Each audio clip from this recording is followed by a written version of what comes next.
அல்லேலூயா. நான் கர்த்தருடைய ஊழியக்கார கருத்தில் ஒப்பு கொடுக்க போகிறேன். ஆண்டவர் தேவதாசர்களை நமக்கு அனுப்புகிறார். ஒரு அமைச்சர்களேன், நான் அறிமுகப்படுத்துறதுனால அவர் சரியான விதத்தில் படுத்துறது நல்லா இருக்கும்னு நினைக்கிறேன். அவங்க தாத்தா பேர் ஸ்டீஃபன் ஐயா, அம்மா பேர் சரோஜினி ஐயா. அவங்க ஒரு அற்பமான ஆரம்பத்தை சேலத்தில் துவங்கி ஊழியத்தை துவங்கினார்கள். எல்லாத்தையும் விட்டு கொடுத்தாங்க, விட்டு கொடுத்து ஊழியத்தை துவங்கி செய்தார்கள். நாளடைவில் அப்படியே உயர்ந்து IGL, என்னங்க, இந்தியன் காஸ்பல் லீக் என்று துவங்கி கர்த்தருடைய ஊழியத்தை நல்ல சிறம்பட அவருடைய குமாரன் வழியாக சாமுவேல் ஸ்டீஃபன் அவர் வழியாக செய்தார்கள். அவர்களுக்கு குமாரனும் குமாரத்தை கொண்டு அக்கா தான் மூத்தவங்க.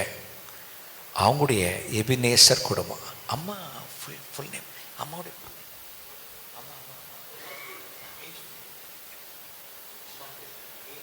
ஏஞ்சல். பெஞ்சமின் ஐயா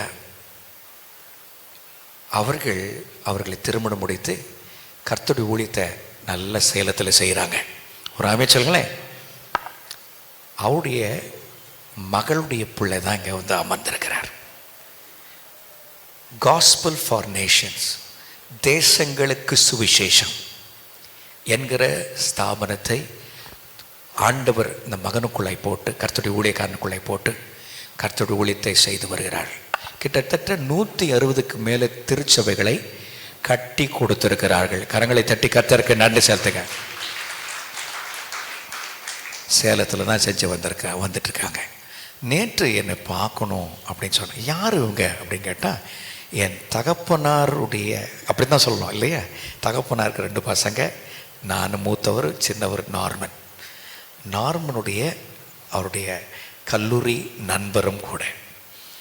அது மாத்திரமல்ல, இன்றைக்கு அவர் கர்த்தருடைய ஊழியக்காரனாய் உலக திசையிலும் சென்று கர்த்தருடைய வார்த்தைகளை பகிர்ந்து கொண்டு வர நல்ல ஒரு கரகோஷம் கொடுக்காம நம்மத்தில் இருப்பது மிகுந்த மகிழ்ச்சி, மிகுந்த மகிழ்ச்சி.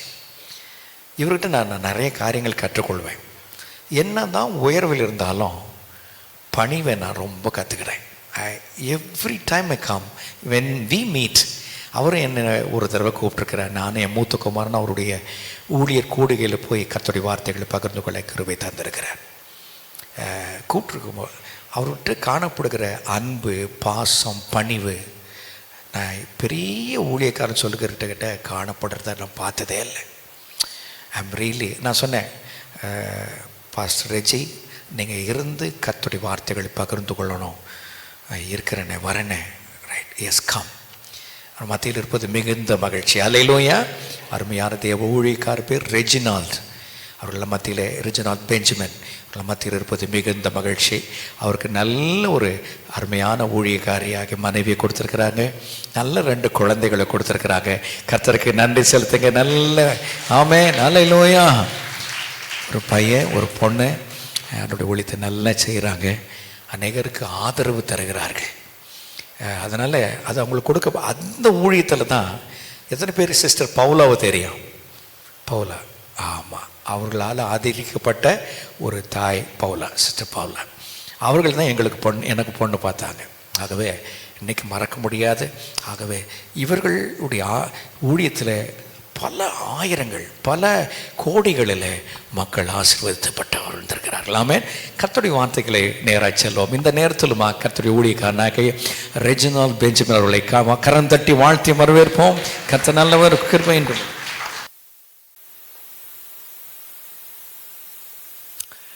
It's a great joy and it's a great privilege for me to be here today and to bring God's word at the Peniel Assemblies Church.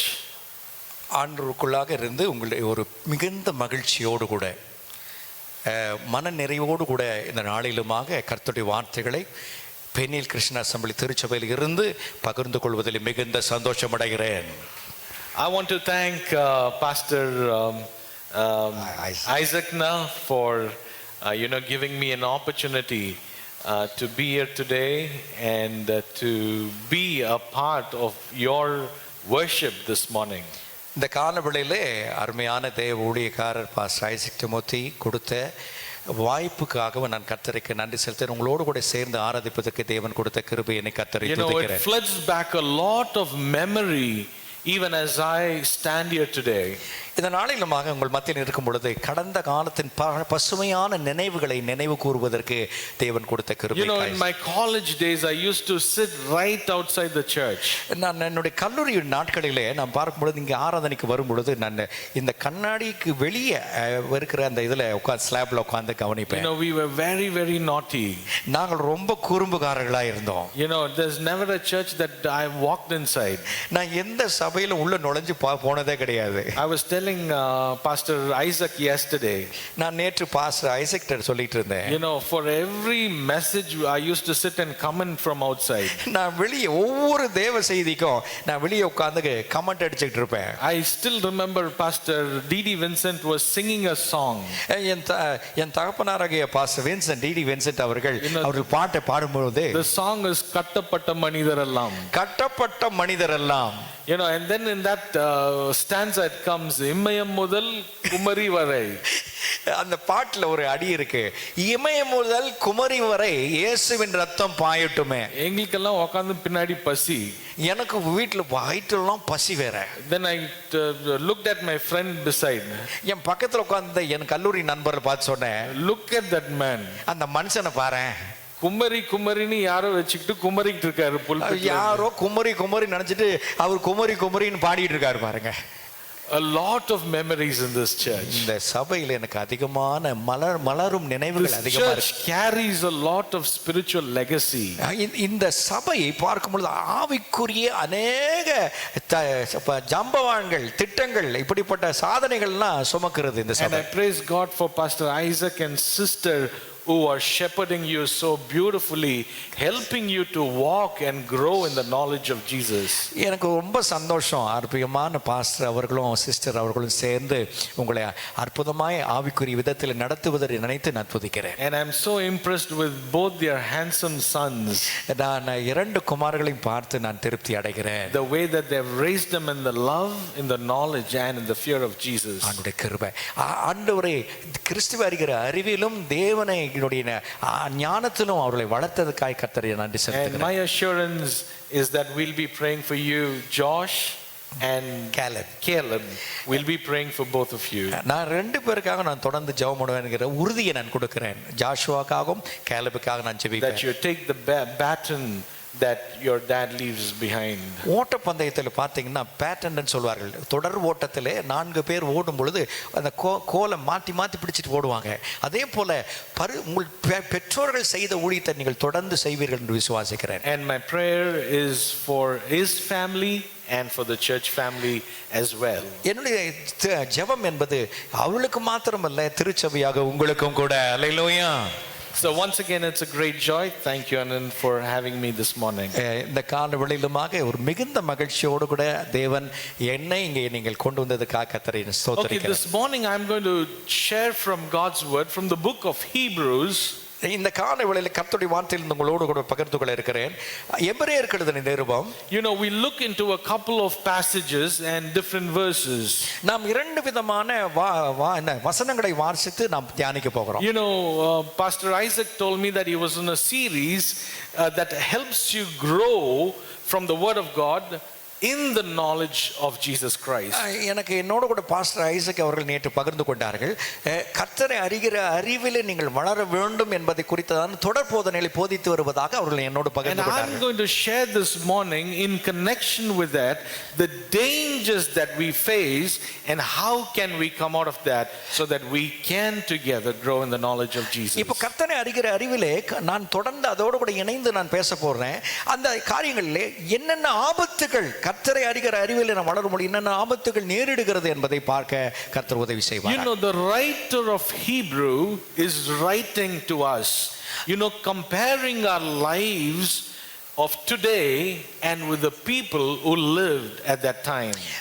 அருமையான தேவனுடைய தாசன் அவர்களை அதை எழுதுவதற்காக பயன்படுத்தின ஆசிரியர் அவர் எழுதும் பொழுது ஆவியானவர் தான் எழுதும்போது சொல்றாரு, அந்த ஒப்பிட்டு பார்க்கிறார். அப்போ தேவனுடைய திட்டங்கள் என்ன, அந்த நாட்களில் வாழ்ந்த மக்களுடைய எண்ணங்கள் எப்படிப்பட்டதா இருந்தது என்பதை அவர்கள். You see, he compares the journey out of Egypt to our Christian lives today. அவர் எதை ஒப்பிட்டு பேசுறாருன்னா, எகிப்து ஜனங்கள், எகிப்தில் அடிமைகளாக இருந்த ஜனங்கள் அதிலிருந்து வெளியே வந்து அவர்கள் எப்படிப்பட்ட விதத்தில் இப்பொழுது வாழ்கிற நடைமுறை மக்கள் வாழ்கிற அந்த திசையை நோக்கி பயணித்து வருவதை பற்றி பேசுகிறார். You know, it's a different time altogether.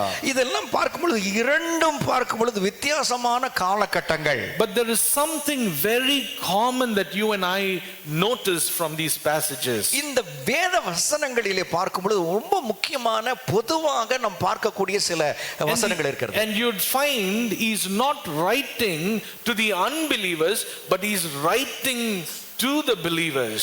இவர் ஆண்டவரை அறியாத மக்களுக்கு எழுதல, ஆனால் ஆண்டவரை அறிந்த மக்களுக்கு தான் எழுதுறார். And today that's what we are going to look at. அத தான் இன்னைக்கு நாம் பார்க்க போறோம். Look at chapter 3 and verse 1. 3ஆம் அதிகாரத்தில் 1ஆம் வசனத்தை வாசிக்க கேட்போம். கர்த்தர் நல்லவர், அவர் கிருபை என்றும் உள்ளது. You know, yeah.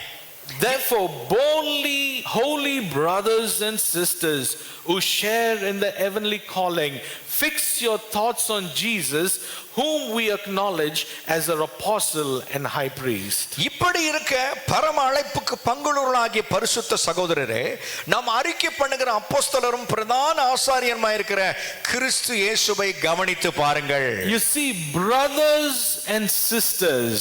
அங்கே சொல்லுகிறார் சகோதரரே சகோதரிகளே என்று சொல்லுகிறார். Holy brothers. சகோதரர்கள் மாத்திரம் சொல்லல, we can also add sisters. You're not left out. பாருங்க, இங்க பாருங்க, சகோதரர்கள் மாத்திரம் தான் சொல்லுது, நாம் அதுக்குள்ளாக சகோதரிகளையும் நாம் கூட்டிக் கொள்ளலாம். You saw holy brothers, அங்க பங்குள்ளவராகிய பரிசுத்த சகோதரரே, who share in the heavenly calling. அவர்கள் பரலோகத்தினுடைய தரிசனத்தை பகிர்ந்து கொள்கிறார்கள். You see, he uses the term brothers here. இங்கே ஒரு வார்த்தை முக்கியப்படுத்துகிறார், சகோதரர்கள் என்று. You know, he's not addressing everybody. எல்லாரையும் அவர் பேசல, அவர் குறிப்பிட்டு பேசல. But only to the brothers who are redeemed by the blood of Jesus Christ. யாருக்கு பேசுறார்னா, இயேசுவின் இரத்தத்தால் மீட்கப்பட்ட சகோதர சகோதரிகளுக்கு தான் பேசுறார். Only to the brothers and sisters who belong to the community of Jesus Christ. இயேசு கிறிஸ்துவினுடைய அந்த ரகத்திற்கு, அவருடைய பார்க்கும்போது கம்யூனிட்டி சொல்லுவோம், அவருடைய குழுவுக்கு, அவருடைய ஜனத்திற்கு அவர் பேசுகிறதை பார்க்கிறோம். You see, these brothers can speak different languages. இவர்கள், இந்த சகோதரர்கள், கிறிஸ்துவுக்குள்ளாய் காணப்படுகிற இயேசுவின் இரத்தத்தால் மீட்கப்பட்ட சகோதரர்கள் பல மொழிகளை பேசலாம். They can come from different castes. அவர்கள் பல சமயங்கள், பல தரப்பட்ட நிலையிலிருந்து வரலாம். They can have different colors. அவர்கள் வித்தியாசமான சருமங்கள், கலர்கள், அவர்கள் வண்ணங்கள் கொண்டவர்களா இருக்கலாம். But in Jesus Christ we are all one. ஆனா கிறிஸ்துவுக்குள்ளாக நாம் எல்லாரும் ஒன்றாக இருக்கிறோம்.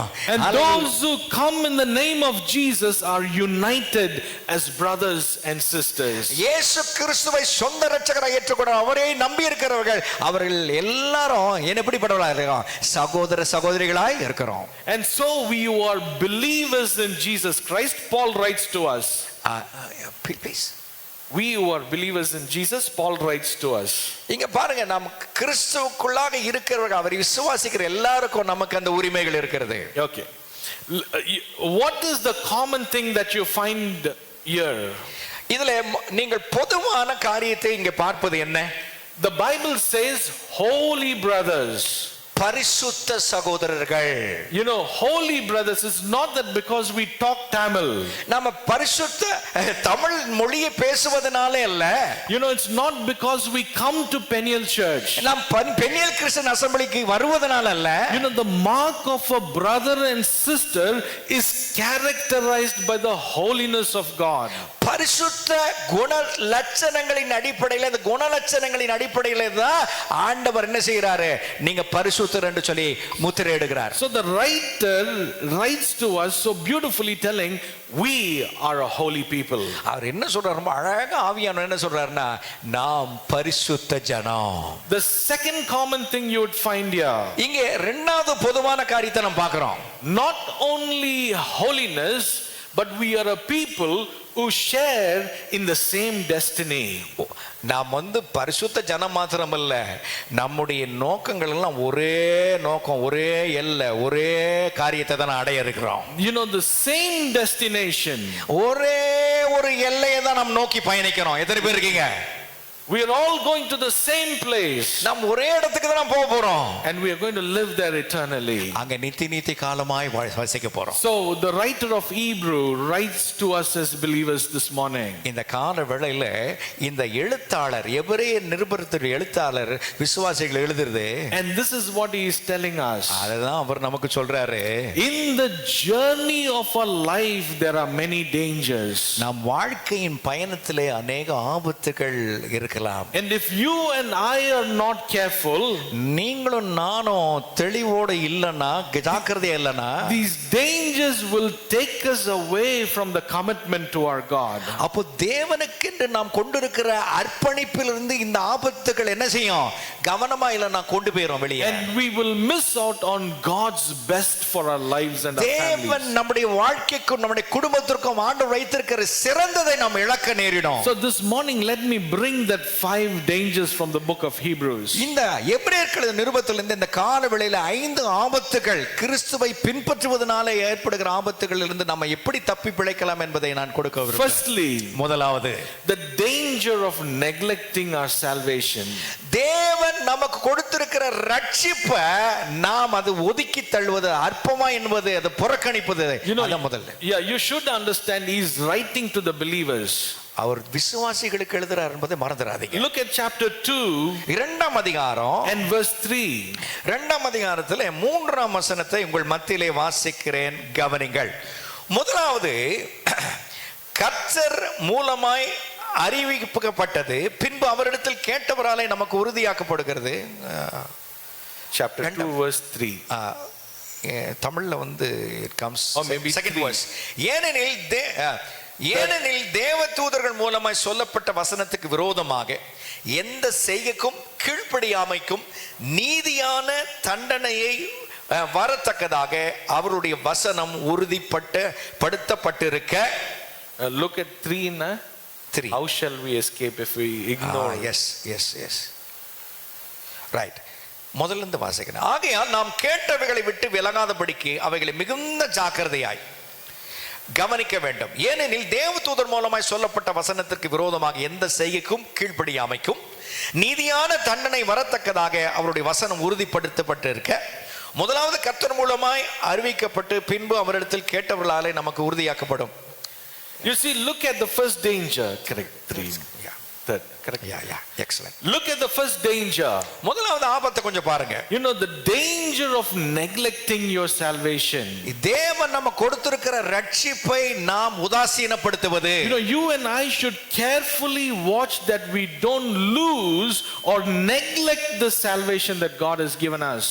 கிறிஸ்துவை பின்பற்றுகிற இந்த வாழ்விலே, கர்த்தனை அறிகிற அறிவின் வாழ்விலே நாம் ஒருபோதும் இப்படிப்பட்ட ஆபத்துகளை ஜாக்கிரதையோடு கண்காணிக்கணும். இதுல இருந்து தப்பி பிழைக்கணும். அவரை அந்த ரட்சிப்பை ஒருபோதும் இழந்து போக கூடாது. What does it mean? அது என்னங்க அர்த்தம்? Let's not neglect the love that God has for us. முதல்ல தேவன் நமக்காக கொண்டிருக்கிற அன்பை ஒருபோதும் நீங்க என்ன செய்யாதீங்க, அதை பொறுப்பற்ற நிலைமையில் உதாசீனப்படுத்தாதீங்க. Let us not forget that we are forgiven by God. முதலாவது நாம் நினைவு கூற வேண்டியது தேவனால நாம் மன்னிக்கப்பட்டவர்கள் என்பதை மறந்துட கூடாது. Let us not forget that we are guarded and guided by God. அது மாத்திரமல்ல, தேவன் நம்மை பாதுகாத்து நம்மை வழிநடத்துகிறார் என்பதை எப்போதும் நினைவில் வைத்துக்கணும். Let us not forget that Jesus died on the cross for each one of us. ஆண்டவர் நமக்காக கல்வாரி சிலுவையில் இங்கே இருக்கிற ஒவ்வொருவருக்காக தனிப்பட்ட விதத்தில் கல்வாரி சிலுவை பரிகார பலியாய் மரித்தார். Let us not neglect the presence of the Holy Spirit in our life. நம்முடைய வாழ்விலே, நம்முடைய ஜீவியத்திலே தேவ ஆவியானவர் நம்ம மத்தியில் இருக்கிறார் என்பதை ஒருபோதும் அற்பமா நினைக்காதீங்க.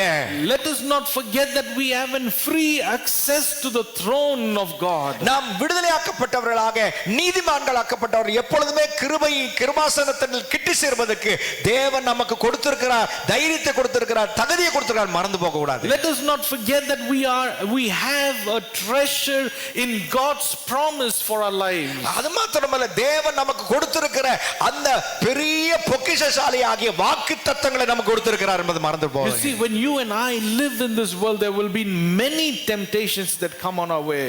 இந்த உலகத்தில் நாம் கர்த்தருக்கென்று வாழும் பொழுது நம்முடைய விசுவாச பாதையிலே அநேக சோதனைகளை பிசாசான் கொண்டு வருவான், மறந்துடக்கூடாது. But you and I should say that you and I belong to the King of Kings and the Lord of Lords. அப்ப நம்ம என்ன தெரியும் சொல்லணும் பிசாசுக்கு?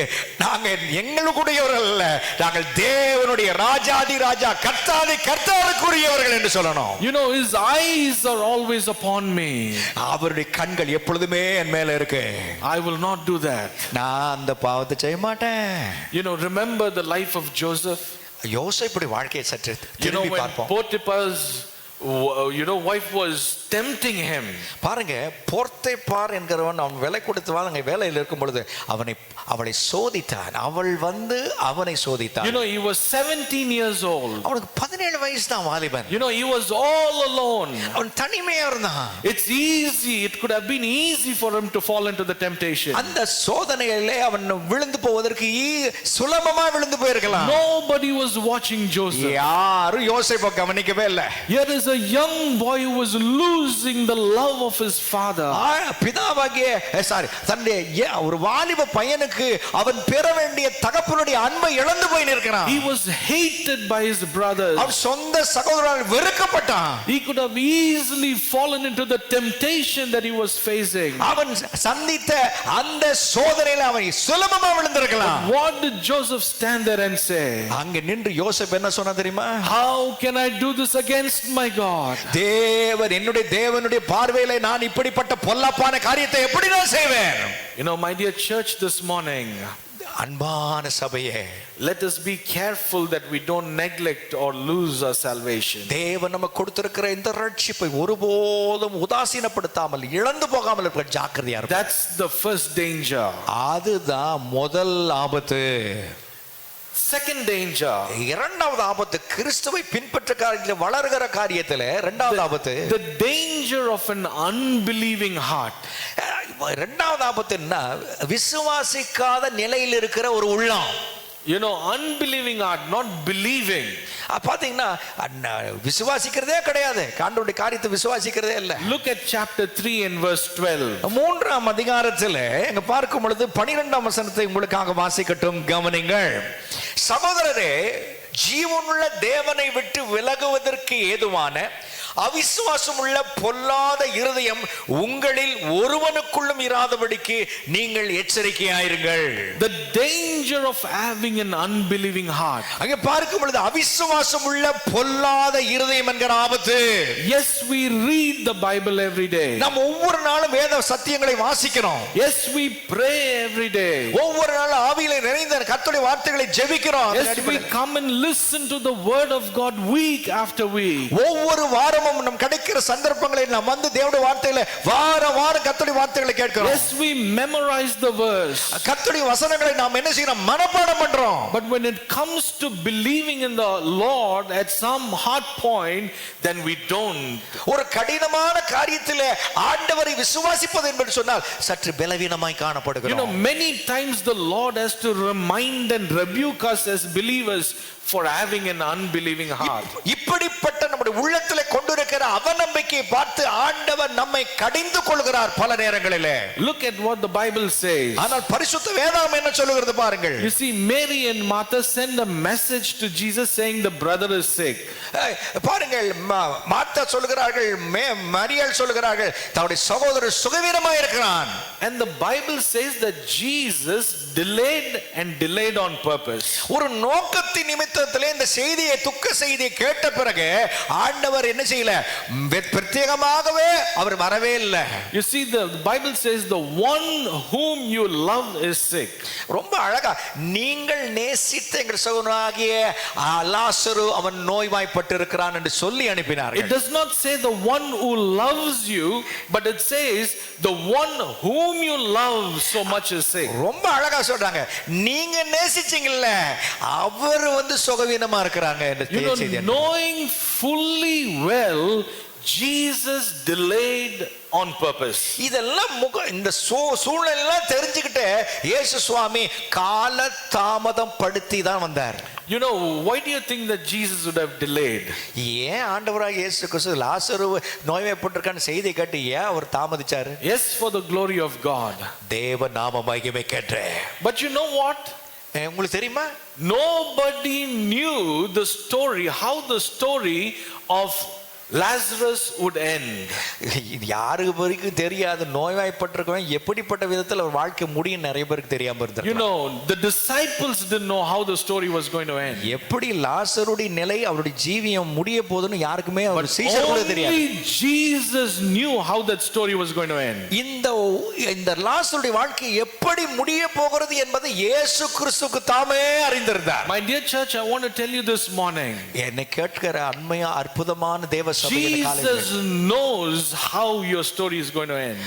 நீங்க எப்படி உங்களுடைய வாழ்க்கையின் பாதை எப்படி முடிவு போகிறது அவருக்கு தெரியும். So the Bible says that Jesus delayed. அவர் நோக்கத்தோடு தான் அவர் தாமதித்தார். You know, sometimes we don't understand why our prayers are being delayed. சில நேரத்தில் ஒரு புரிதல் இல்லை. என்னன்னா ஏன் நான் ஜெயித்த ஜெபம் ஏன் தாமதிக்குது அப்படின்னு சில நேரத்தில் புரியாம இருக்கும். Some of us are praying for years and there is no answer to the prayers. பல வருடங்களாக அநேகர் சிலர் ஜெபம் பண்றோம் ஆனா அதுக்கெல்லாம் பதில் கிடைக்கலையேன்னு ஒரு குழப்பத்தில் தான் இருக்கோம். Many would be praying for a child. ஒரு குழந்தைக்காக ஒரு சில பேர் நீங்க ஜெபம் பண்ணிருக்கலாம். You know, somebody wants a healing who have been praying for years. ஐயோ எனக்கு ஒரு நல்ல ஒரு சுகம் கிடைக்காதான்னு சொல்லி பல ஆண்டுகளாக நீங்க ஜெபிச்சிருக்கலாம். Some praying for a job in their life. ஒரு நல்ல ஒரு வேலை எனக்கு கிடைக்காதான்னு சொல்லி வாழ்க்கையில கிடைக்காதான்னு சொல்லி நீங்க ஜெபம் பண்ணிருக்கலாம். But it comes so close and goes off immediately. கிட்ட வருவது போல வந்துட்டு அப்படியே போயிருதே. And you and I have been asking, Lord, why is there a delay, Lord? ஏன் ஆண்டவரே வாழ்க்கையில தாமதம்னு சொல்லி சிலர் ஜெபிக்கிறோம். And here we also find that Jesus delayed on purpose. இங்க நாம் பார்க்கிறோம் இயேசு ஒரு நோக்கத்தோடு தான் அவர் தாமதித்தார். And the Bible says that Jesus knew that the sickness was for the glory of God. அந்த வியாதி அவனுக்கு வந்த வியாதி அது தேவ நாம மகிமைக்கென்றே மாறப்போகிறது என்பதை அறிந்திருந்தார். You and I don't know about it. சில நேரங்களில் நமக்கு அது புரியாம இருக்கலாம். But the Lord knows it exactly. ஆனால் தேவன் ஆண்டவருக்கு எல்லாம் தெரியும். He knows when to act. எப்போ அவர் செயல்படணும் அவருக்கு தெரியும். He knows when to answer your prayer. எப்பொழுது உங்களுக்கு உங்களுடைய ஜெப விண்ணப்பங்களுக்கு பதில் தரணும்னு எப்பொழுது தெரியணும் அவருக்கு தெரியும். He knows how to answer your prayer. எப்படி அதை பதில் செய்யணும்னு அவருக்கு தெரியும். And he comes on his own time. ஆனா அவருடைய ஏற்ற வேளையில அவர் வருவார். And look at this, what the Bible says. இங்க என்ன சொல்லுதுன்னு பாருங்களேன். Martha looked at Jesus and said, Martha இயேசு சுவாமியை பார்த்து சொல்லுது, if only you would have been here, my brother would have not died, Jesus. அப்பா நீங்க இருந்திருந்தீங்கன்னா என் சகோதரனாகிய லாசரு மரித்திருக்க போயிருக்க மாட்டானே. And Mary also said the same thing to Jesus. அதேதான் அவங்க தங்கையாக மரியாளும் சொன்னாரு. But Jesus looked at Martha and said, மார்த்தாளை பார்த்து இயேசு சொன்னார், Martha, do you believe that your brother will rise again? Martha, Martha இதை விசுவாசிக்கிறியா? உன்னுடைய சகோதரன் உயிரோடு கூட எழும்பான்னு விசுவாசிக்கிறியா? What did Martha answer? Martha என்ன சொன்னா தெரியுமா? Martha said to Jesus, Martha இயேசுகிட்ட சொன்னாங்க, I know my brother will rise again on the last day. கடைசி நாளிலே என் சகோதரன் உயிரோடு கூட எழும்பாருன்னு நான் அறிந்திருக்கிறேன்னு சொன்னார். ஐயோ Martha, you're not understanding, Martha. என்ன சொல்ல வரேன்றது நீ புரிஞ்சிக்கல மார்த்தாளே. Your brother will rise again because I am the resurrection and the life. நான் உனக்கு முன்னாடி நிக்கிறேனே, நான் தான் உயிர்த்தெழும் ஜீவனுமா இருக்கிறேன். He who believes in me will not die. என்னை விசுவாசித்து மரித்தாலும் பிழைப்பான். Martha said, Lord, I believe it, Lord. அதை கேட்ட உடனே சொன்னா நான் விசுவாசிக்கிறேன் ஆண்டவரேன்னு சொன்னார். And then Jesus asked her again, மறுபடியும் ஒரு கேள்வியை மார்த்தா கிட்ட வைக்கிறாரு. Where have you laid Lazarus? எங்கே லாசர் குடியிருந்த வீடு ஆகிய சரீரம் எங்கே வைத்தீர்கள்? Then the sisters took him to that சகோதரிகள் அந்த குகையறையிலே கொண்டு போனார். And the Bible says that Jesus cried at that time. அந்த இடத்துல இயேசு கண்ணீர் விட்டான்னு எழுதப்பட்டிருக்கு. Why did Jesus cry? எதற்காக இயேசு கண்ணீர் வடிக்கணும்? He had got the power to heal and he knows that Lazarus is going to come alive, and then why did Jesus cry? அவருக்கு சுகமாக்கும் வல்லமையின் சக்தி அவர்கிட்ட இருந்தது. அவரை உயிரோடு கூட எழுப்பக்கூடிய சக்தி இருக்கு.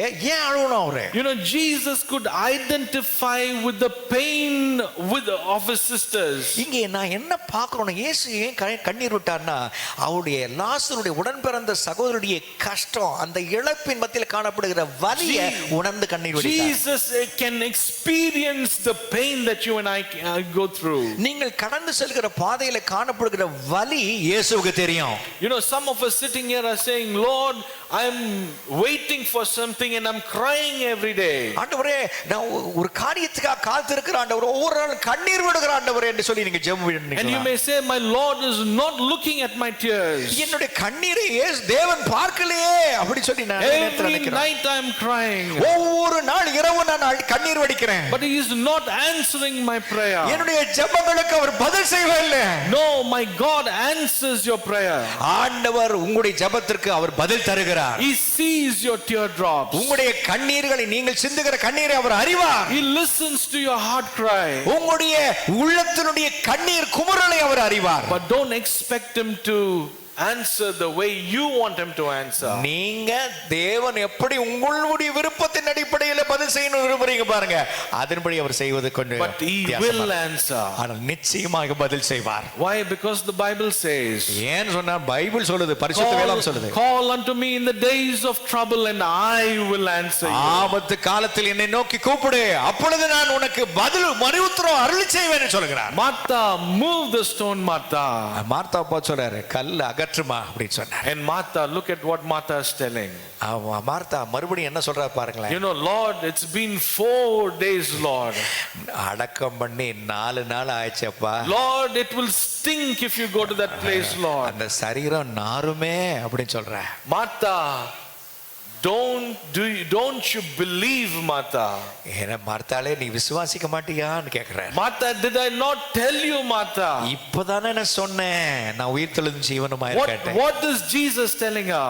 இயேசு என்ன சொல்றாரு? Martha, you are waiting for a miracle in your life, Martha. நீ வாழ்க்கையில நீ ஒரு அற்புதத்தை எதிர்பார்த்து காத்திருக்கிற மார்த்தாளே. Martha, you are just wanting a miracle right now, Martha. நீ இப்பொழுதே அந்த அற்புதம் வேணும்னு எதிர்பார்க்கிற. You want your brother to come alive, Martha. Martha, உன்னோடு உடன் பிறந்த சகோதரன் உயிரோடு கூட வரணும்னு இப்ப நீ விசுவாசிக்கிற. Then why are you not believing, Martha? அதனால நீ ஏன் என்ன விசுவாசிக்காம இருக்கறீங்க? My dear church, listen to me this morning carefully. அருமையான அன்புக்குரிய சபையே, கவனத்தோடு இந்த செய்தி கேளுங்க. Sometimes miracle don't work in your life and my life is because we don't believe like Martha. மார்த்தாளை போல அவிசுவாசத்தோடு இருப்பதனாலே நம்முடைய வாழ்க்கையில தேவன் நமக்கு தர வேண்டிய அற்புதத்தை பெறாமல் இருக்கலாம். Even I come to the church, I don't believe. நான் சபைக்கு வரேனே, ஆனால் நம்ம விசுவாசிக்காம You know, இருக்கலாம். believe. ஆண்டவர் சொல்றதுன்னா இந்த காலவேளையில விசுவாசிங்கள். Believe in me. என்ன? இயேசுவை விசுவாசிங்கள். Believe in me. இயேசுவை விசுவாசிங்கள். My God is a prayer answering God. நம்முடைய ஆண்டவர் பதிலளிக்கிற தேவன். He is a promise keeping God. அவர் வாக்குத்தத்தத்தில் உண்மையுள்ள தேவன். There is power in God's word. கர்த்தருடைய வார்த்தையில் வல்லமை இருக்கிறது. He will say and it will happen. அவர் சொன்னது போலவே அது நடக்கும். He will touch and it will open. அது அவர் தொட்டு அவர் கண்களை திறந்தது போல வாசல்களை திறப்பார். How are you sitting this morning in this church? இந்த சபைக்குள்ள நீங்கள் உட்கார்ந்து எப்படி நீங்க உட்கார்ந்து உணர்ந்து? Are you sitting with a heart of unbelief? ஒரு அவிசுவாசத்தோட நீங்க உட்கார்ந்து இருக்கீங்களா? You see, if you continue with this unbelieving heart, your heart will become harder and harder.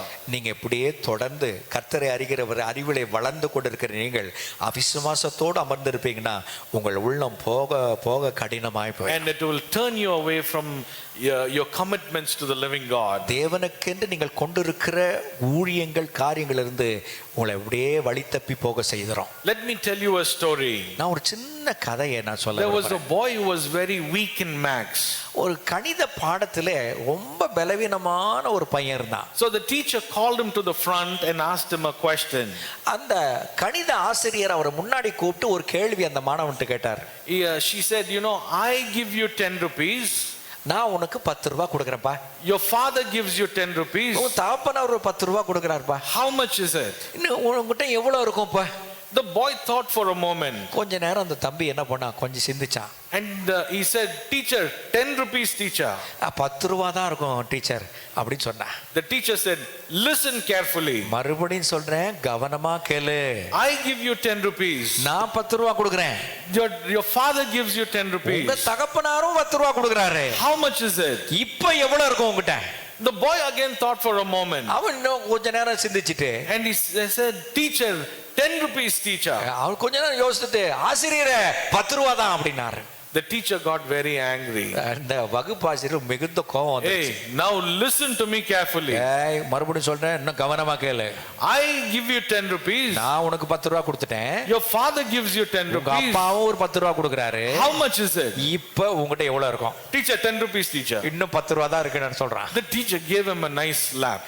அவர் வேகப்பட்டு கன்னத்துல ஓங்கி படாரும் ஒரு அடி Hey, you விட்டார். stupid. I give you 10 rupees. Your father gives you 10 rupees. It is 20 rupees.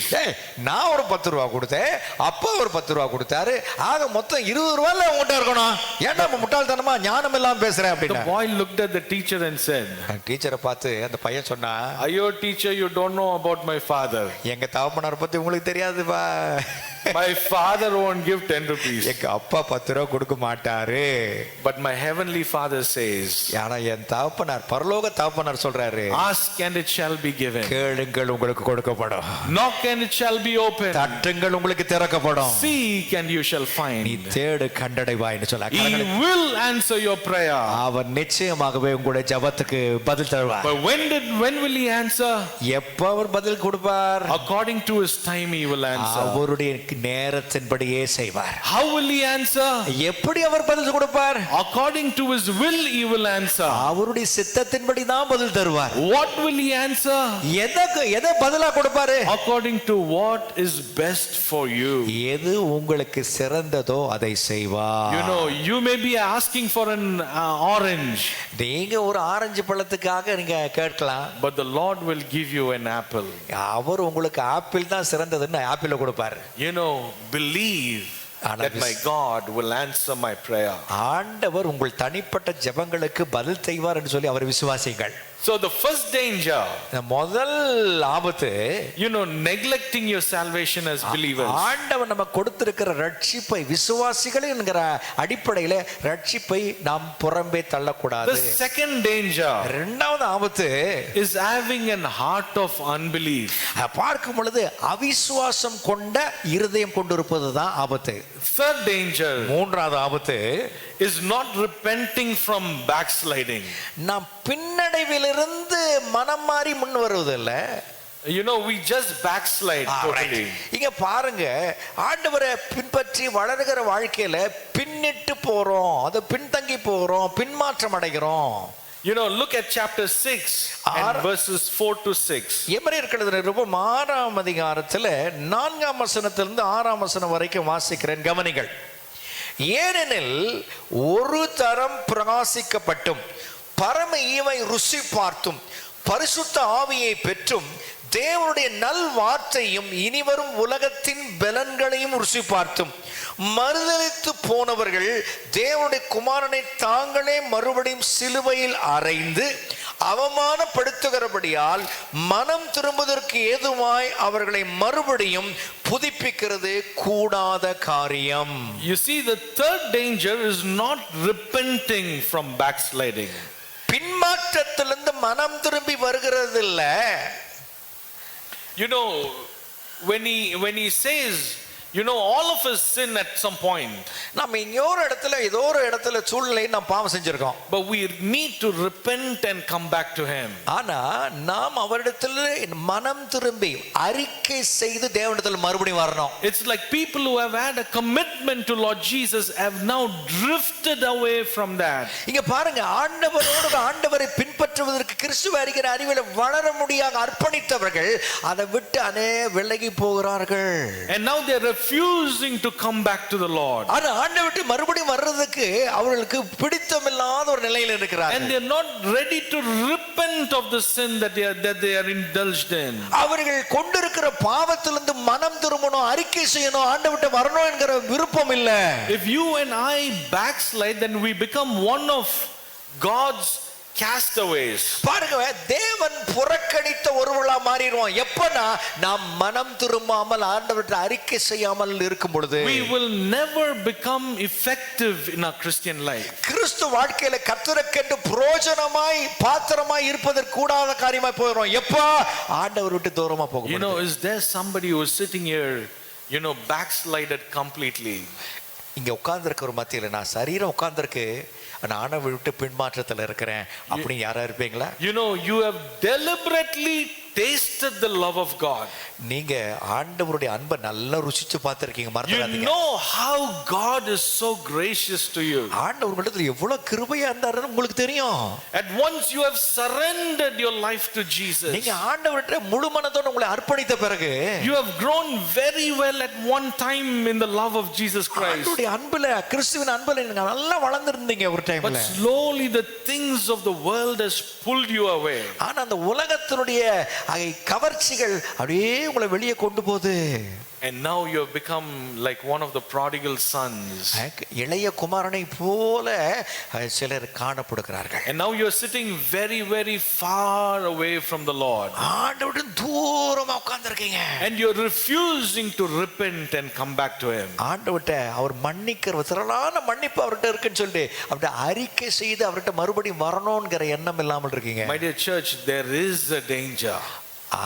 ஒரு ஆபத்து இருக்கு அன்பான சபையே. If you are sitting here with an unrepentant heart, மன்னிப்பை கேட்க கூடாது என்கிற அந்த கடின உள்ளத்தோடு அமர்ந்திருப்பீங்கன்னா அது பெரிய பாவம். It is time, the writer of Hebrew writes it so clearly, confess, repent and return to the Lord. ஆண்டவர் என்ன சொல்றாருன்னா, தேவனிடத்தில் அறிக்கை செய்து பாவத்தை முழுமனதோடு உணர்ந்து அறிக்கை செய்து கர்த்தரிடத்தில் வா என்று சொல்றார் கர்த்தர்.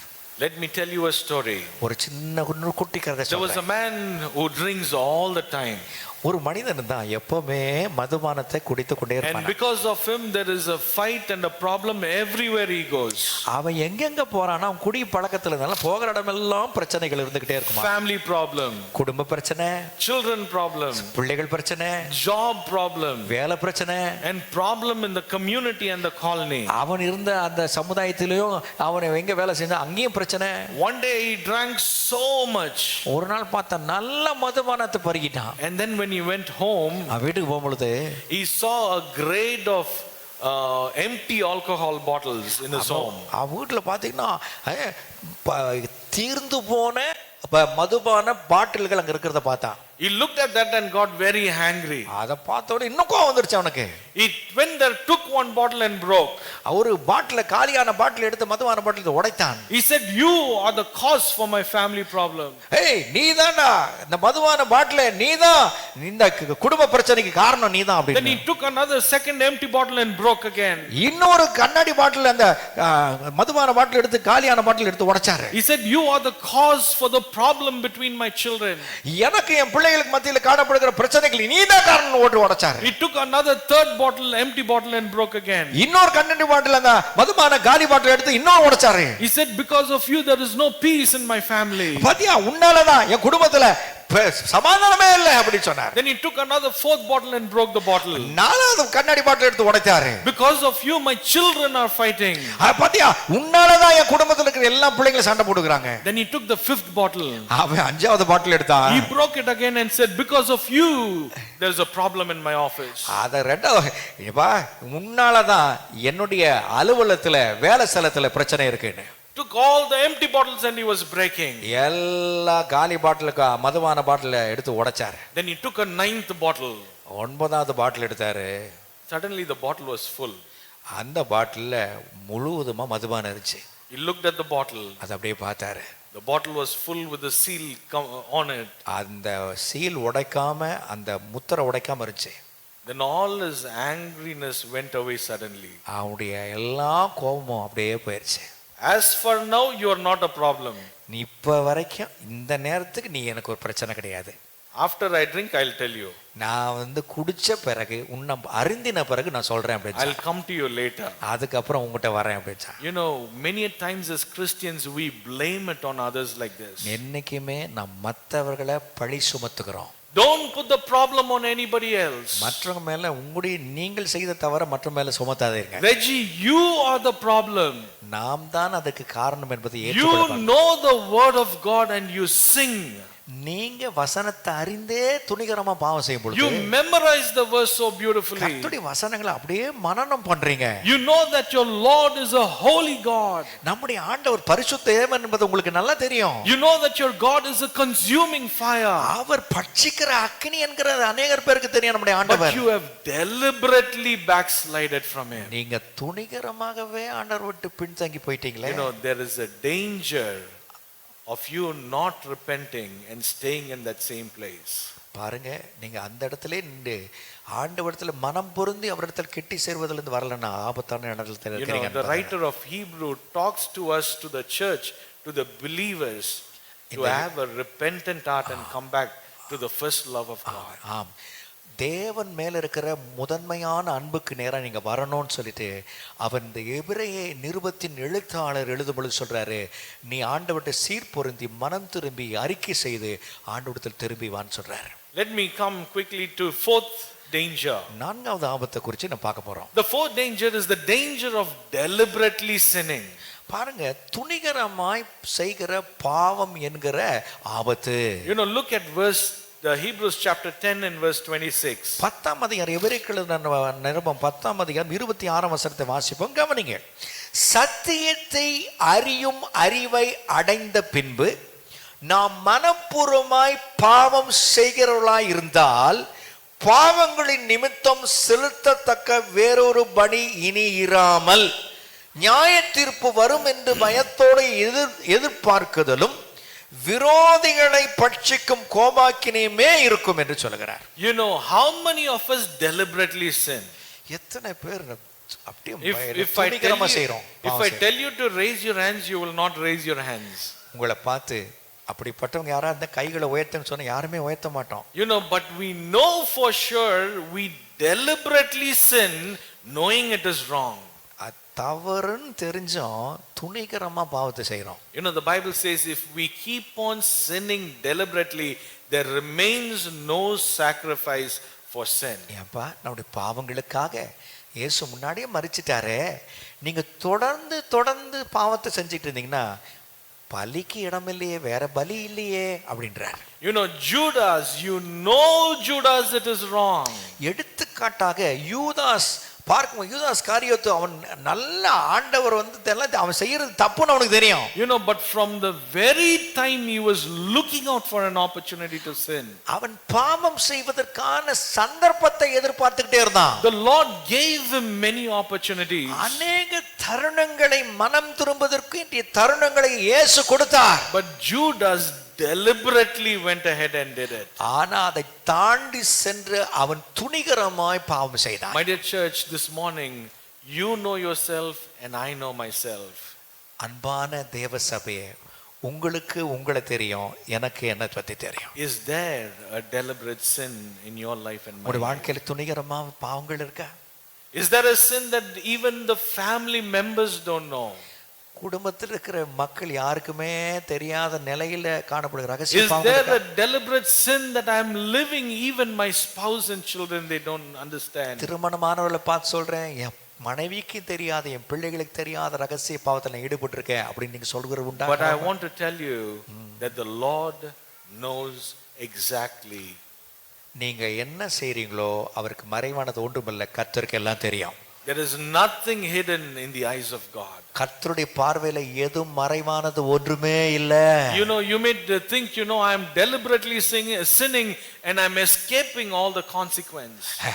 நான் துணிகரமா செஞ்சிட்டு இருக்கேன், நான் எல்லாம் அதனுடைய விபரீதங்களையும் தப்பிச்சுக்குவேன்னு நினைக்கிறேன். My wife won't know, my husband won't know, my children won't know. என் கணவருக்கு தெரியாது, என் மனைவிக்கு தெரியாது, என் பிள்ளைகளுக்கு தெரியாது நினைக்கலாம். So what? I become comfortable in sinning. நான் தொடர்ந்து அப்படியே சுகாதாரமா நல்ல என்ன செய்வ தைரியமா பாவம் செஞ்சுக்கிட்டே இருக்கலாம் நினைக்கிறேன். Never forget, God is watching. God knows exactly what you're doing. நீ என்ன செஞ்சுக்கிட்டு இருக்கிற, என்ன பண்ணிட்டு இருக்கிறதெல்லாம் ஆண்டவருக்கு தெரியும், அவர் பார்த்துக்கிட்டே இருக்கிறார். There's never a time you can think that nobody is watching. God is always watching. 24 மணி நேரமும் ஒவ்வொரு நாளும் தேவன் உன்னை கண்காணிச்சுக்கிட்டே இருக்கிறார். நம்ம Be கண்காணிச்சுக்கிட்டே மறந்துடக்கூடாது. careful of what you do. நாம் என்ன செய்யறோம் என்பதை ரொம்ப ஜாக்கிரதையோடு பார்க்கணும். நீங்க Let me tell you a story again. இன்னொரு குட்டி கதையும் சொல்றேன். In a church there was a special lunch. ஒரு சபையில பாத்தீங்கன்னா ஒரு விசேஷ மதிய உணவு It ஆயத்தப்படுத்திட்டாங்க. was a buffet. அது பாத்தீங்கன்னா அவர்களே போய் அவர்கள் வாங்கி கொள்வது self You service. know, every time when there is a lunch in the church, people rush to have the எங்க food. சபையில பாத்தீங்கன்னா எந்த இடத்துலயும் பார்த்தாலும் ஒரு விருந்துனால எல்லாரும் வேகமா போயிருவோம் நம்ம அதை And பெற்றுக்கொள்ளணும். if it is non-veg, they'll put 3 persons chicken on one plate. அசைவம் இருந்துச்சுன்னா அவங்க போய் எடுக்கும் பொழுது 3 பேர் சாப்பிடுகிற சிக்கன் குழம்பை அதிகமா ஊத்திக்குவாங்க வச்சுக்குவாங்க. You know, so the same way happens everywhere. இது எல்லா இடத்துலயும் அப்படித்தான் நடக்குது. So the special lunch was a buffet. பாத்தீங்கன்னா அவர்களே போய் அவர்கள் தங்களுடைய சாப்பிடும் தட்டில் எடுத்து வைத்துக் கொள்ளக்கூடிய ஒரு விருந்து. You know, so many dishes. அநேக வகைகள் இருந்தது, உணவு வகைகள். So the first dish was chicken. முதல் பாத்தீங்கன்னா கோழியினால் செய்யப்பட்ட உணவு. And the last was ice cream. கடைசியா பாத்தீங்கன்னா ஐஸ்கிரீம் இருந்துச்சு. So they wrote a note on the top of the chicken. அந்த சிக்கன் மேல ஒரு சின்ன கடிதம் எழுதி வச்சாங்க. They said, please take 1 piece of chicken. God is watching you. நீங்க ஒரு பீஸ் எடுத்துக்கங்க, நீங்க ஒரு ஆள் தான் சாப்பிட போறீங்க, ஒரு பீஸ் எடுத்துக்கங்க. காரணம் என்னன்னா ஆண்டவர் பார்த்துக்கிட்டே இருக்கிறாரு. There was one small boy who came there. அங்க ஒரு குட்டி பையன் வந்தான், குறும்புக்கார பையன். He was looking, he was very tempted. அதை பார்த்தோன்னு ஒரு பெரிய சோதனை ஆயிடுச்சு. It was written only on the top of chicken. Chicken மேல தான் எழுதி இருக்கு. So he wrote another note on the top of ice cream. Ice cream மேல இவன் எழுதி அவன் வச்சான். He said, please take as many ice cream you want because God is busy watching over the chicken. அவர் அழகா எழுதியிருந்தா, இங்க பாருங்க, நீங்க இந்த பனிக்கூழ் அந்த ஐஸ்கிரீம் நீங்க எவ்வளவு வேணா எடுத்து சாப்பிடுங்க, காரணம் என்னன்னா ஆண்டவர் சிக்கனை தான் பார்த்துக்கிட்டு இருக்கிறாரு அப்படின்னு. My dear church, inside this church, outside this church, இந்த திருச்சபை நாம் கூடி வர நேரத்திலும் வெளியே நம் தனிப்பட்ட காரியங்கள் ஈடுபடுற நேரத்திலும், inside my house, outside my house, நான் இல்லத்தில் நான் வசிக்கிற இல்லத்தில் இருக்கும் பொழுதும் சரி, வெளியே இருக்கும் பொழுதும் சரி, in my office and in my workplace, என்னோட அலுவலகத்திலும் நான் வேலை செய்கிற ஸ்தலத்திலும் சரி, my Lord knows what I'm doing. நான் என்ன செய்யறேன் என்பதை கர்த்தர் அறிந்திருக்கிறார். I cannot deliberately sin knowing this is against our holy God. ஆண்டவருக்கு எல்லாம் தெரிஞ்சும் நான் துணிகரமா நான் செய்யக்கூடாது. Is there anybody who is sitting here today deliberately sinning and not even now you have become so used, you're not even knowing that God is watching you? இங்கே சபையில் அமர்ந்திருக்கிறவளை பார்த்து ஆவியானவர் கேட்கிறார், இப்படி யாராவது ஒருத்தர் துணிகரமா செஞ்சுட்டு இருக்கீங்களா? அதை செஞ்சு அப்படியே கடினமாயி ஆண்டவர் பார்க்கல அப்படின்னு நீங்க நினைச்சிட்டு இருக்கீங்களா? Firstly, முதலாவது காரியம், the danger of neglecting your salvation. ஆண்டவர் நம்ம கொடுத்திருக்கிற ரட்சிப்பை புறக்கணிப்பது. Second danger is the danger of having an unbelieving heart. இரண்டாவது ஆபத்து அவிசுவாசம் கொண்ட இருதயம். The third is not repenting and backsliding. பார்க்கும் பொழுது நாம் பின்மாற்றம் அடையும் பொழுது ஆண்டவரிடத்தில் மனம் திரும்பி வர வேண்டும் என்கிற அந்த எண்ணம் இல்லாத ஒரு வாழ்க்கை. The fourth danger is the danger of deliberately sinning. நான்காவது ஆபத்து துணிகரமாய் பாவத்தை செய்வது. Now quickly and lastly, கடைசியாக ஐந்தாவது, the writer of Hebrew writes to the believers. இந்த எபிரேயருக்கு எழுத்தாளர் விசுவாசிகளுக்கு எழுதுறாரு, the danger of refusing to listen to the word of God. கர்த்தருடைய வார்த்தை கேட்பதை மறுக்கின்ற ஒரு ஆபத்து. Look at chapter 12 and verse 25. 12ஆம் அதிகாரம் 25ஆம் வசனத்தை வாசிக்கிறேன், கவனிங்கள். பேசுகிறவருக்கு நீங்கள் செவி கொடுக்க மாட்டோம் என்று விளங்காதபடி எச்சரிக்கையாயிருங்கள். You know, see to it that you do not refuse him who speaks to you. உங்களிடத்துல பேசுகிறவர்கள் அவர்களுக்கு செவி கொடுக்க மாட்டோம் என்று விளங்காதபடிக்கு எச்சரிக்கையாயிருங்க. You know, many times we would have listened to this one verse. இப்படிப்பட்ட இந்த ஒரு வார்த்தையை, இந்த வசனத்தை நம்ம அநேக நேரத்துல கேட்டிருப்போம். If you hear his voice, do not harden your heart.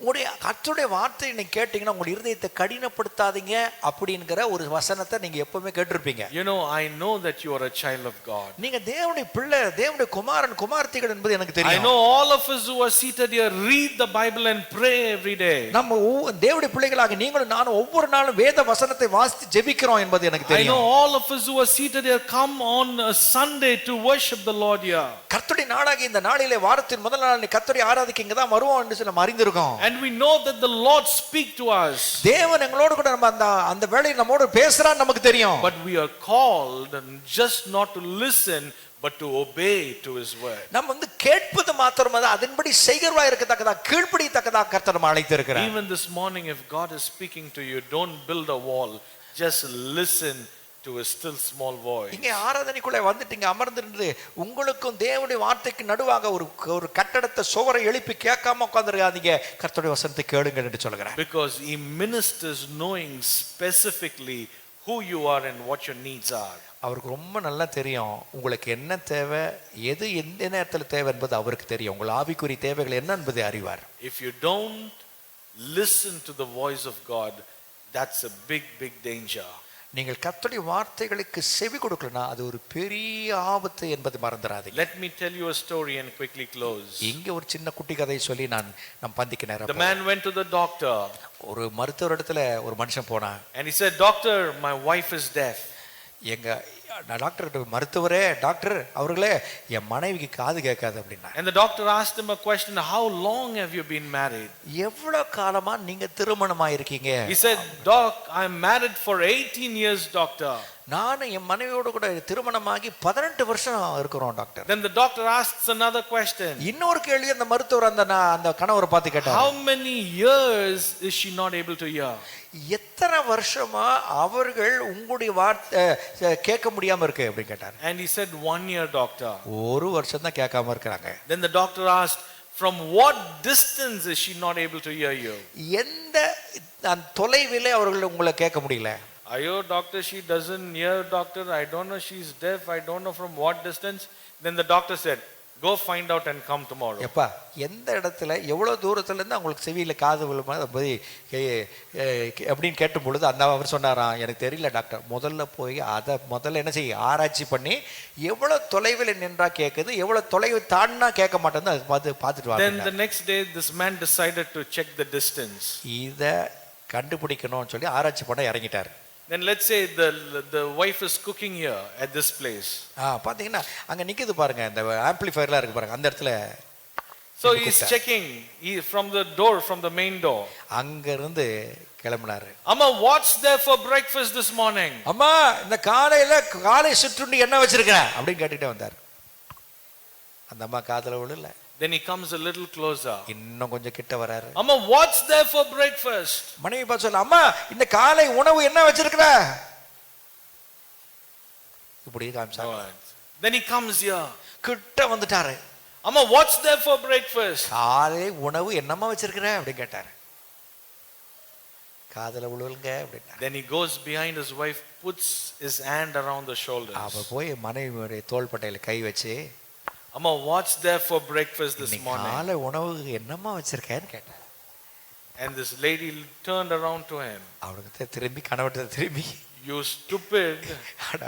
ஞானமற்ற கணவனே, I told you 3 times idli sambar, idli sambar, idli sambar." Idli sambar 3 தடவை. She was not deaf, he was deaf. அவன் தான் செவிடு, கணவர் தான் செவிகளில் சத்தம் விழாம இருக்கு. மனைவி நான் இட்லி சாம்பார் 3 தடவை சொன்னையா ஞானம் இல்லாத கணவனே. Many times we as believers, நாம் அநேக நேரத்துல விசுவாசிகளை God is not speaking, God is not speaking, God is not speaking. கர்த்தர் பேசல, என்னோட பேச அநேக நேரத்துல That is not true. அது உண்மை இல்லைங்க. He speaks and we are deaf. அவர் தான் நம்மோட பேசுறார். அநேக நேரத்தில் நம்ம என்ன எப்படி இருக்கோம்? You are refusing to listen to the voice of God. நாம் செவிடர்களா இருக்கிறோம். ஆண்டவருடைய வசனத்தை கேட்க நாம் நிராகரிக்கிறோம், அதை வெறுக்கிறோம். This morning we'll remove that plug from our ears. அந்த காதில் இருக்கிற அந்த அடைப்பானை தூக்கி எறியுங்க. We'll say, "Speak, Lord, I'm willing to listen and to obey." இந்த காலை வேளையில் ஆண்டவரே நீர் என்னோடு பேசுங்கப்பா, நான் கேட்டு கீழ்ப்படிய என்னை அர்ப்பணிக்கிறேன். Will you listen to God's voice this morning? இந்த காலவேளையில் அப்படிப்பட்ட தீர்மானம் எடுப்பீங்களா? You know, the writer of Hebrew gives the believers 5 dangers.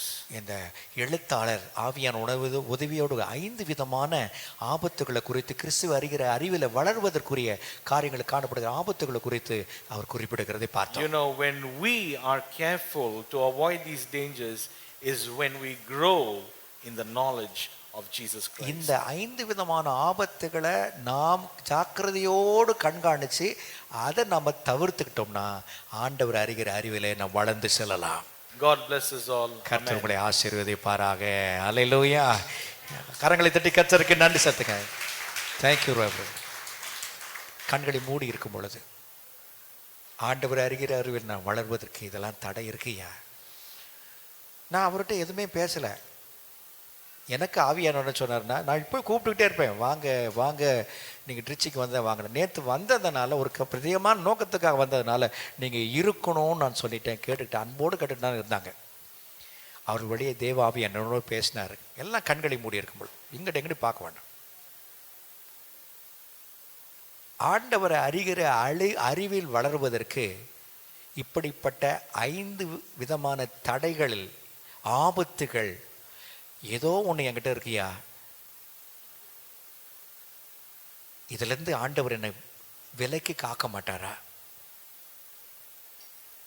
துணிகரமாய் செய்கிற பாவம், அவிசுவாசம் என்கிற பாவம், ஆண்டவரை ஏற்றுக்கொள்ளாத நிலையில அவர் நமக்கு தந்திருக்கிற மீட்பை புறக்கணிக்கிற பாவம், இவைகளெல்லாம் என்கிட்ட இருக்கியா? கீழ்ப்படியாத பாவம், அது அவங்களுக்கு எனக்கு இல்லை, மற்றவர்கள் பழி சுமத்துகிற பாவம், உதாசீனப்படுத்துகிற பாவம், தேவன் நம்மோடு கிட்ட பேசுகிற பொழுது காதை செவிடனை போல வைத்துக் கொள்ளுகிற பாவம், இப்படி நான் இருந்துட்டையா, இதெல்லாம் ஆபத்துகள்னு சொல்லி ஆவியானவர் பல நூற்றாண்டுகளுக்கு முன்பதாகவே தம்முடைய தாசனாகிய பவுலோ அப்போலோ யாரும் தெரியாது அந்த எபிரேய எழுத்தாளனை கொண்டு எழுதியிருக்கிறார். இதில் என்னோட ஆண்டவர் பேசியிருக்கிறார் அப்படின்னு சொல்கிறவங்களுடைய வலது கருத்தை உயர்த்தி காண்பேன். கர்த்தர் உங்களுக்கு உதவி செய்ய விரும்புகிறார். கண்ணை திறந்து பார்க்காதீங்க, இவளா அவளான்னு பார்க்காதீங்க, நாம் யாருன்னு பாருங்க. ஆண்டவர் நல்லவர், ஆண்டவர் உங்களுக்கு உதவி செய்வார். May the Lord help you. துணிகரமான பாவங்கள் வேணாம். நாளைக்கு அதை நம்ம அழிச்சிரும். It will destroy us. கர்த்தரை நம்பி ஜீவி, கர்த்தரை நம்பி முரட்டாட்டம் வேணாம். அவரை நம்பி இருந்தீங்கன்னா என்னைக்குமே வெற்றியா இருக்கலாம். மனப்பணிவு வேணும். ஆண்டவர் என்னை பார்க்கலன்னு நினைக்காத, அவர் பார்த்துக்கிட்டே இருக்கிறார். Thank you brother, thank you sister.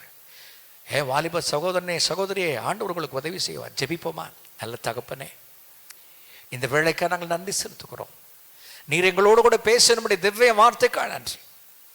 உம்முடைய தாசனாகிய ரெஜி அவர்களே எங்கள் மத்தியில் என்னை கொண்டு வந்ததுக்காக ஸ்தோத்திரம். தற்செயலா இல்ல ராஜா, உம்முடைய அநாதி தீர்மானத்தினால நேற்று அடியனை சந்திக்க வைக்கவும், ஆவியானவர் அவரை கூப்பிட முடியாத ஆண்டவர் விண்ணப்பத்தை வைக்கும் கர்த்தர்களுக்கு கொடுத்த கிருபைக்காய் ஸ்தோத்திரம். எங்கள் மத்தியில் நம்முடைய தாசன் வந்ததுக்காய் ஸ்தோத்திரம். எங்களோடு கூட இடைப்பட்டதுக்காய் ஸ்தோத்திரம். ஆண்டவரே, உடைய பிள்ளைகளோடு பேசின இந்த 5 விதமான ஆபத்துகள் கிறிஸ்துவை அறிகிற அறிவில் வளர்வதற்கு தடையாய் மாறுகிறது காரியத்தில் ஆவியானவர் வேரோடு பிடுங்கி எறிவீராக. எரிந்து எங்களை சீர்படுத்துவீராக, எங்களை சுத்தப்படுத்துவீராக. ஆண்டவரே, நாங்கள் மறுந்து மன்னிப்பு கேட்கிறோம். ஆண்டவரே, எங்கள் குற்றங்களை எல்லாம் மன்னியும், உம்மை ஏற்றுக்கொள்ளும். ஆண்டவர் எங்களை ஏற்றுக்கொள்ளும். உம்மை அறிகிற அறிவில் தொடர்ந்து பயணிக்க உதவி செய்யும். நாங்கள் எல்லாரும் ஒரே தரிசனத்தை நோக்கி தான் ஓடுறோம்.